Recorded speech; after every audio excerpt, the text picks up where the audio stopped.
दिल्ली भाजपा ने आम आदमी पार्टी के खिलाफ जारी किया आरोप पत्र। दिल्ली भाजपा प्रदेश कार्यालय में आज भाजपा ने आम आदमी पार्टी सरकार के खिलाफ आरोप पत्र जारी किया। इस मौके पर भाजपा सांसद अनुराग ठाकुर, दिल्ली प्रदेश अध्यक्ष वीरेंद्र सचदेवा, नेता प्रतिपक्ष विजेंद्र गुप्ता और अन्य प्रमुख नेता मौजूद रहे। बीजेपी सांसद अनुराग ठाकुर ने कहा कि दिल्ली में 10 साल हो गए हैं, लेकिन यमुना साफ नहीं हो पाई। इस दौरान 10 बड़े घोटाले जरूर हो गए। दिल्ली की जनता अब सब कुछ जान चुकी है और वह अरविंद केजरीवाल और आम आदमी पार्टी को माफ नहीं करेगी।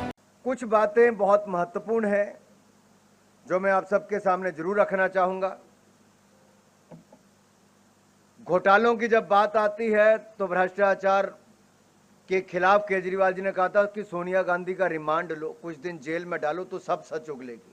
ये मैंने नहीं, केजरीवाल जी ने कहा था। और इनकी सरकार में एक नया काम हुआ, जल बोर्ड घोटाला, क्लासरूम घोटाला, मोहल्ला क्लिनिक घोटाला, वक्फ बोर्ड घोटाला, शराब घोटाला, डीटीसी घोटाला, श्रमिक सहायता घोटाला, विज्ञापन घोटाला, हवाला घोटाला, ऐसे 9-10 घोटाले इन्होंने कर दिए। 10 साल में 10 घोटाले कर दिए। ये कैसी सरकार है जो आई भ्रष्टाचार मुक्त दिल्ली करने के लिए थी। कहते थे भ्रष्टाचार मुक्त शासन देंगे और भ्रष्टाचार युक्त शासन देने का काम किया है। जिसके 8 मंत्री, 1 सांसद और 15 विधायक जेल जा चुके हैं। कोविड के समय हमने एक बात तो देखी थी माननीय विजेंद्र जी, कि वर्क फ्रॉम होम तो चला था, work from jail model Arvind Kejriwal ने देश को दे दिया है। घोटाले पे घोटाला केजरीवाल ने बनाया दिल्ली को भ्रष्टाचार की प्रयोगशाला। ये जो आरोप पत्र है ये हम लाए जरूर एक सरकार के खिलाफ हैं, लेकिन इस आरोप पत्र के मूल में, कोई जड़ में कोई एक व्यक्ति है तो वो व्यक्ति है अरविंद केजरीवाल, जितने जनता के साथ विश्वासघात किया है। अरविंद केजरीवाल दिल्ली की जनता के साथ विश्वासघात करने वाले धोखेबाज हैं। 2015 में जब पहली बार संपूर्ण सत्ता उन्होंने ग्रहण की, तब से जो उन्होंने रंग दिखाने शुरू किए हैं वो रंग आज तक दिल्ली देख रही है। कैसे पावर डिस्कॉम्स के साथ मिलकर दिल्ली में बिजली के नाम पर लूट का व्यापार अरविंद केजरीवाल ने शुरू किया है, ये समझने की जरूरत है। और मैं बार बार आप सबसे दिल्ली वालों से कहता हूं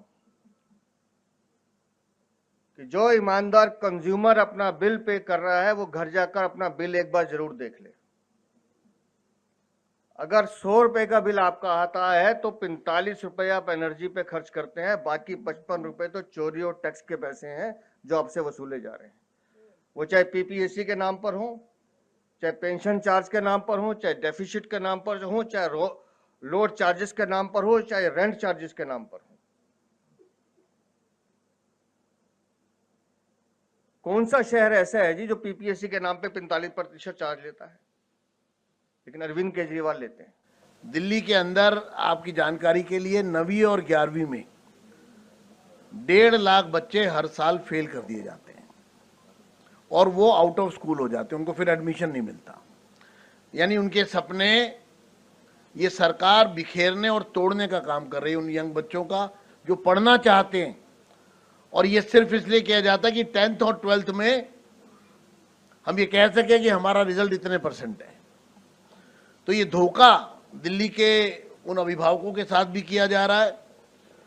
इसके साथ साथ जो इन्होंने 3 यूनिवर्सिटीज बनाई थी, उसमें से दिल्ली टीचर्स यूनिवर्सिटी के बारे में मैं आपको बताना चाहता हूं कि वो एक स्कूल की बिल्डिंग में, जिसमें ऑलरेडी 2 शिफ्ट में स्कूल चल रहा है, उसमें सिर्फ 4 कमरों में ये यूनिवर्सिटी चल रही है और वो खुलने के बाद फ्लॉप हो गई। इस साल बीए में यानी कि फर्स्ट ईयर में सिर्फ 12 स्टूडेंट वहां पर हैं।